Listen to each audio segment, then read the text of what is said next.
and that topic you know Val must start every ho you cast a licking car licking a ding. Okay, licking my friend oral sex. Okay. Yeah, because I say licking a coral it's the art or stimulating or partner's genital with the tongue or the mouth. And a sucking the seeding. Is together with oral sex. Yeah. Because you do it with the mouth or with the tongue. With the tongue and panana. Yeah, the fifi ejina ho. Na licking cry won't ya see muno or bani bema licky cry den. Limit my children say. I'm kind of and na pie mu chire mu na ye hu de eko say e basa or say wano and I would bo obana ase the tafrim. Okay, so okay, would better free mama no. Okay, not just say or obema eta free or bar asene ni twemu ne ye ka na licking no and I soaking no sense oba aso be ma efi be ma kote ho and see a soaking. Okay, good. Nana you can licking cry and mama do you enjoy licking?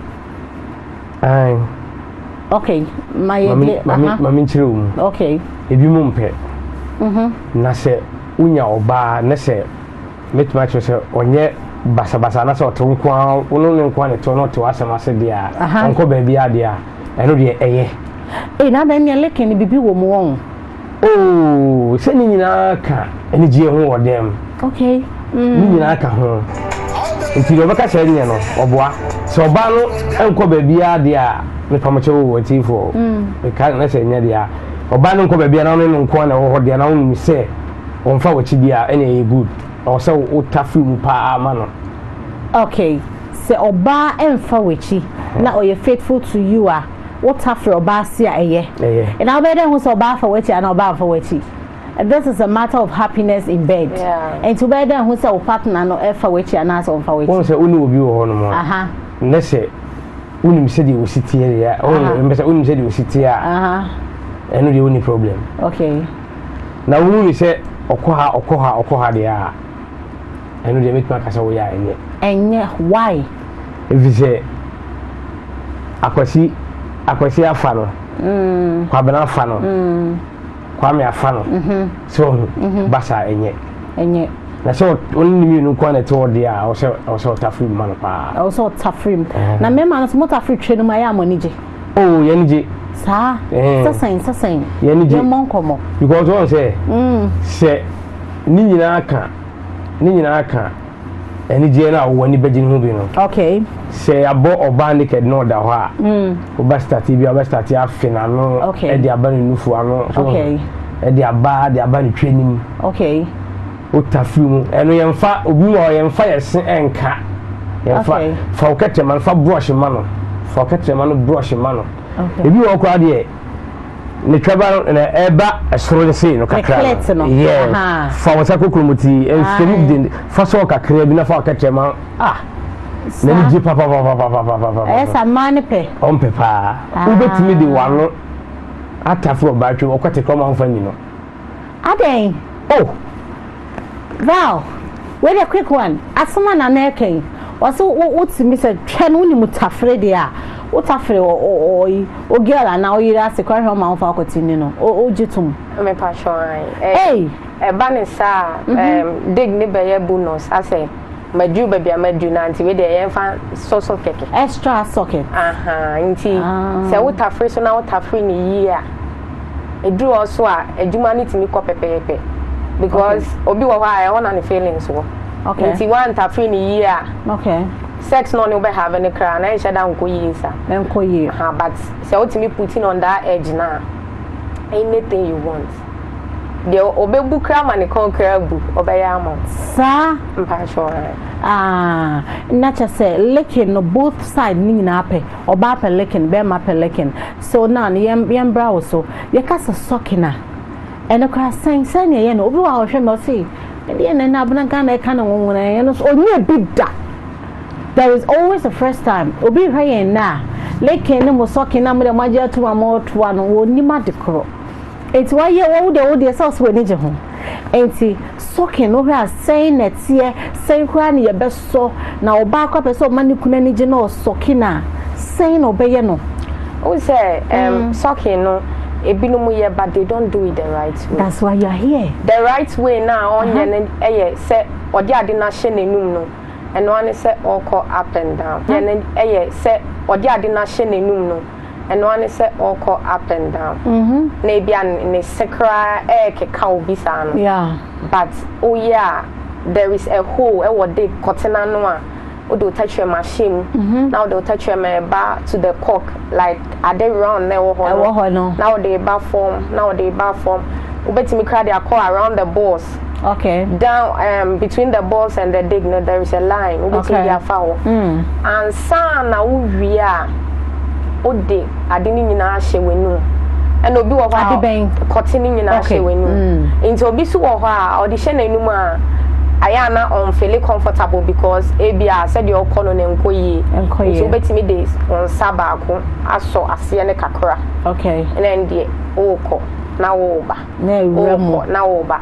Nti wo kɔ na wo ba ni nyina ne so na wo touch your man eso fa no ne kakra yeah. Okay, so sucking the men money penny slow and I say fast and I say how because uncle for Sunday this is a bujing nti ebi obi wa onye bi dan na o hwa de ani kunu se na metafrim or na se na mesokoti ne matafre nti that's way no e ko slow and there na say who say who started sucking and kasa some most times no I am not cutting the cry she den nyina ho den a wo ba no de be hye wenu ma sucking at once. Okay. Nti sometimes no do nsa e be di agro wa no ne kakra. Okay. And I will start here kakra because I say yeah jeje so am we gina o jeje cutting so am na gina nti gina wi a time said you nipa ne be ye unso obi ho no ma o sucking the dig o enjoy but o ma hu say any day any day nti no onipa no mood o de be hia wo no and the bema won so wakọ ne fast and now be call slow and now be call in between. Okay. And sometimes the mood no nipa ne be hia wo no so eka ho ema ekontema na say ekoboko 97 man ye fa ne 7 man any da wo be call slow and fast o say ye wo da utimi ase wo ti ayo no. Okay. What I say o call slow kakra no akọ ne fast kakra no aba ne slow kakra. Okay. Because obi wo hono ma wo so kini ntente ma ne ho beba e bi so a wo so uhia akote ne wase o. Okay. Ansa na wo so ho abanti no odo no hu ko ba wa lucy match no what I say. Okay. Nti no o ko ne ntem kakra no wa ye ni slow no aba in between I say o yi afi wanu ma say o de hiem won nti yen kakra ene ntem e balance sa. Yeah. Okay. Nana. Yes. Etwa nkasa say na oba o hwehin a person no ho kani enleke no ahosiesie na ya na mema mo ho ni san bibia sa na say wo so ba ne ye neat ankasa etwa na wo say mu ye say so watimi aleke enunti na ya na ebimu mpe no ebimu mpe na se utimi di wo hu ni a yeah utimi di wo hu ni pa fi se betuma ka se obi ono de ne hwene e ba wase no tesent bi a onye okay onye okay na so ne ba wase na won tesent bi a okay obe eno so kan tine man kofo bibire mpe no okay eno so kan ho it is a way neat bi a o se otafrim man okay I was so watafrim whereby oba na se eye neat no I was so watafrim na yen show licking cry ya na nye. Is it important it's very when it comes important. to love making? Wow, Debbie Amika say obase is the most healthy meal I'll bet in. Are you serious? Yeah. Because aduane bi a wutimi enkofo di kra kesu. Otimi fia na obet na wakesu egusu cheze wa me. Nti na Amika say wo fit twanim yi a kotina de be hye twanim na ye just bonus. Okay. Okay. Nti no leke ne de ye pa e boost immune system kra chen sex na nkasa leke no boost immune system because you say it gives you some excitement nti most of member baby omo pe leke they are beast in bed. Really? They are beast in bed in the sense that cotton is shed dan ye juma bia bebre but the ordinary texture ma aye wo wase no no cry e do wadu 9 dada when your orgasm no dada oh ya dru ho I see I read as so pede we no pa me ma say asem no na wo kan o se kotifie ne de eh ma we she ho o se ekoyie pa na che se oba ne be ma emema no ye etwanu mu ye neat dia you really enjoy na ye hwe bibi obi so ka ho ne obi atena years on licking it down sucking it down so can someone use this to snatch either your man or a wife nana obi bet me bele to yira be je no oh simple cry nana chem na say ade na serious o obi bet me don very nice obi bet me sir how nana chem mama che won say oba bi wo ho no mo se one tafri twem ama no a obeye ne de udi ni separate 1000 yen den na ninje your man bi was one tafri twem a de obeye ni bia na ninje opa di ni sen na ninje age say wuta ne de udi ni separate 1000 yen den na ninje your man bi was one tafri twem a de obeye ni bia na ninje opa di ni sen na ninje age say wuta free twem yes wuta free twem ni manwa ne ho ba o ha ne yiko be frɛ o okay so mema ni bebre enim okay yo me see your baby wan sana obedi no so wan tafi ni twem a odi wo yen den na ninje yes it is any pass ano se wo be ma no pesa de na utimi tafi ni twem de manwa no wo guy bo na guy ni ntimi nyama na no ano no na say wa fara wi kra I see wa fara wi enti emma na oba bi wo hot mi ka say be ma kwota de hye no me ne time you say sa oral sex na nkasa no enyo bia ne ene pe wo ene nyo bia so ne nim ye na de enti ankofo bebre wo nyom have conversation ka cho say me peye e bia oni panin kipi ase ho ni ase so e tell so oba ne be man na should be clean and because very obema say dig so afu a unse omo dig no kote na efu aba no ase efu aba enti say afu a uyi sa kote ma me say me mfi oh fe o pe de ho ne and sometimes no me be show before sex agro no aye bedi no craft me put you on the edge let's say man kwa no member nyina say boxer even if it's not pajamas crown I share at least a white boxer be with white vest be there maybe a check kakra da uko check kakra wow oh mi so abon se na mi so yi na che ni dan finfini na che say agro na face smell kakra bi I say, because me who partner appearance, so say, I feel like doing this to my man, and I'm doing this to my woman. You know, sometimes appearance, no, it puts you on the edge. Auntie, almost me leki, be manichum ni obanichu, so any day, I know, dear, we are dear, not say, I'm out for trust. Yeah, because you see, there is some excitement there. I see, and I know beyond and I'm to do that.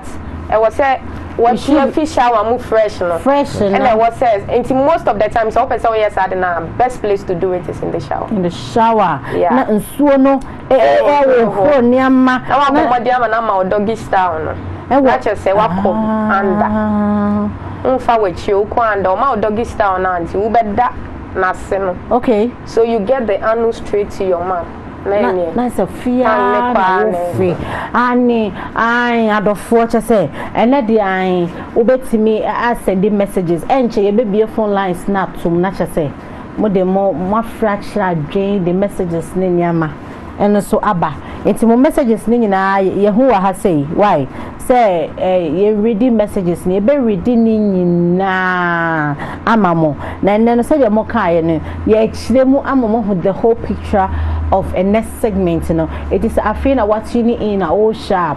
In a segment, we're talking about licking and sucking, and it will be me sending messages about number no other screen, so and we will read it for you. Okay, so yeah, baby, say me your bar. Now it's not a matter of say me needs, but I just don't like licking.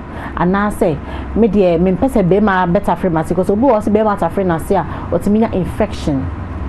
Uyi ema tena I'm sure say one person pen beka cho say on licking and na oral sex should be done. I was say we make sure say what you say and everything because say what did dia where the amakobi where the jane be sane mani nyina hyehyɛ osim okay now the ko nipa no ha it's not neat okay and no betimi ama infection and there is true okay and na obi won so a perform say ade na opese ode ne more ebie mu ne nsa bie mu yi nsam ye so ye fin so oba ne betimi ama oba ne infection obanya infection enti oral sex opese we ya e was say wenum ye clean okay and na wase ho so ye clean okay asa na obetimi aye so enjoy it okay na yenhwe bibi wa ha say enkofo bebre na e ka say na bible mu eye bone oba de kofi be ma kwete ho eye bone oba ma no say me sofo se me fi wase a me nko heaven enti yenhwe usane ma we nyina no wo hwa egu aware ana ye aware yie ana mpratwe yie eye ni yie eye ni se de make an say okay ene emma na emma na eye wo mu no se unya oba na wa ma nani anye a obi ba gina firi wonsem sa obi ba gina yeah obi ba gina firi wonsem okay se unya oba na wa anye ni obi tima gina firi wonsem okay ene mo de na mo kan de o mo tete do na no mo mudi I see tete do na mo mudi okay ene biaba so ene biaba ntimi mi hu se e bone ma me nti leken anya bone it's rather entize agro no e ma ne yede enye bone anti so we yiri pa ana se oge pa o se mo ma no na se o ye ma no ene se ni o pese o ja o de bi so so pro ba no pese o ja o de ni ja menye ja no manye na se tafetwa mu nya bone o nya bone no nya na tafrekote ho so nya bone na ba bible na he fa na quote sa quotation sa o se bi kana say looking is a sin ni ama but all my scripture no my scripture no true because okay o se mati bibia ho ama mo bibia na wate ho I chane so ka ho wate ho okay oh okay na me ya be ka se mi o won se ono oba ebe ye no enkokọ ne hu ne yonko ba no ato ahye ne so no wafa no okay no uyo hu ni nyina amumie ne nyina amoda mpaso a o se mo romance bebia ya odia na se for clans awon ne na nye so ba ya na de ba be enkokọ ne di twesa enkokọ di twesa yin te o hu ne yonko ba na pepe yo ato ahye ne so no e di twesa o se unya abotre nti kirem ye di twesa yin kirem o se unya abotre emi ano so ne nufu so ne tweba no yesa wo kotwetwe ndindindi wo kokromoti wo de brush ano kaka ma no obi wo ho no mu aho je obeye no o se ko ka bia ne feelings ni wo say aha no penti ma me mbo ho ma no sa okay nti ma ne mbo ho ma no sa o ba ka say ye de wo ye me pe oh I see okay so ukodi oba na no ho ama ne nka wa nkokra nka ye ohu ko mu bi mu ukodi oba na no ho anya ne de won o na anya ne sa de no say o say o ma ne ye ne de no timi afrewo se mema mi nu ko oba ho na wo de bia ko ya fa na pam na ko fi na se nye na de bia na ba ko ba no timi ma no ba ma no to na de bia o pe wo a timi ma no ba ye no pe wo chen ba ko no okay open ne say no obi bisa say oba ne G Sports ye den he fa na oba G Sports wo etimi mbisa wo quick one G Sports no bia ni bebia ne de wo okay nti mo be 3 obi de wo ne nepo obi so de wo won line na wo we through man down to o chena nim ha no okay obi so wo ha adi so do ti akwa ase ho ansa obi so wo ha ni nan kokom mu do ta chema fa ho a okay na wo jinja ne ma enti we ye be ma e wo se utimi ni o girlfriend and now we edi mu ho agro because obi ha on kan chiro pese wa hu okay because o ka che wa se wa ma eduma na ye easy ama ho okay nti wa ho hwehwe nti se utimi ne odofo to mo bo ase na mo wo bre mo ho a you get to know it okay